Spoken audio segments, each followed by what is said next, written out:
Clôture ce vendredi des travaux du Forum national de la société civile sur l'énergie électrique.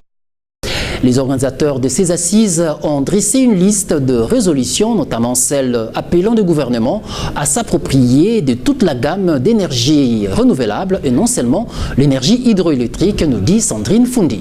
Le Forum national de la société civile sur l'énergie en RDC FNC s'est clôturé ce vendredi 13 septembre à l'INPP Kinshasa.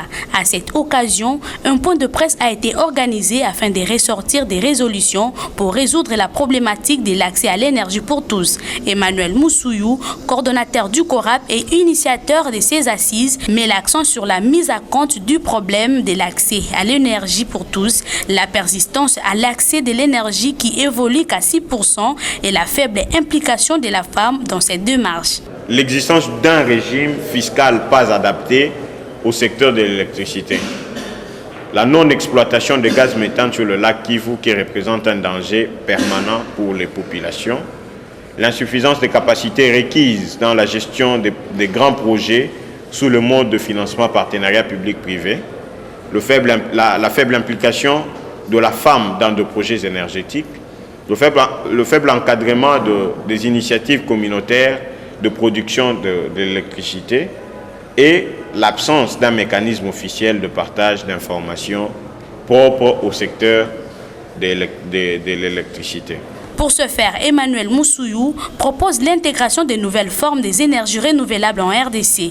Les organisations de la société civile, parties prenantes au forum, recommandent ce qui suit. 1.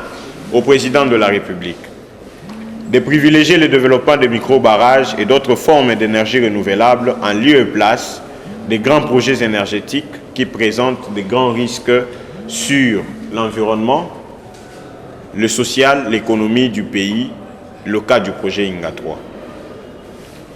De tout mettre en œuvre pour l'opérationnalisation de l'autorité de régulation d'électricité et de l'Agence nationale des services énergétiques, des services pour l'électrification en milieu rural. Après la lecture du discours relevant les résolutions, la société civile a remercié les autorités de l'Institut national de préparation professionnelle INPP, mais aussi le participant pour avoir usé de leur temps pour la réalisation de cette grande activité.